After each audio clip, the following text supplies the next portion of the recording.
நல்ல தரமான சாப்பாடு அதை இன்னொருத்தர் நமக்கு பரிமாறணும். நம்ம சமைக்கவே கூடாது. அது சாப்பிடும்போது வீட்டுல சாப்பிட்ட திருப்தி இருக்கணும். அப்படி ஒரு ஸ்பாட் தான் இப்ப நான் சொல்ல போறேன். மறக்காம சேவ் பண்ணி வச்சுக்கோங்க. Pizza, pasta, brownie, milk shake, பிரியாணின்னு ஸ்டார்ட் பண்ணி உடல்நலத்துக்கு ஏற்ற மாதிரி வீட்லேயே தயாரிக்கும் சத்து மாவு, ஊறுகாய்னு ஆரோக்கியம் நிறைஞ்ச ஒரே இடம் தான் ஹோம் ஃபீஸ்ட் பீஸா கார்னர். இவங்க மெனு கார்ட்ல எக்கச்சக்கமான வெரைட்டிஸ் வச்சிருக்காங்க.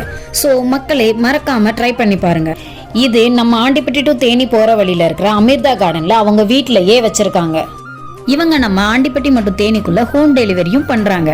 அப்புறம் மக்களே, வீட்டு சுவை வானத்துக்கு கீழே சாப்பாடு எப்படி இருக்கும்? அட ஆமாங்க, நம்ம தேனி டிஸ்ட்ரிக்ட்லயே ஃபர்ஸ்ட் டைம், மறந்துடாதீங்க மக்களே, first time home roof top restaurant start பண்ண போறாங்க. சோ இது உங்களுக்கு பெஸ்ட் எக்ஸ்பீரியன்ஸா இருக்கும். ஃபார் மோர் டீடைல்ஸ்க்கு இவங்களோட contact and Insta page mention பண்ணிருக்கேன். மறந்துடாதீங்க மக்களே, ஹோம் ஃபீஸ்ட் பீஸா கார்னர்.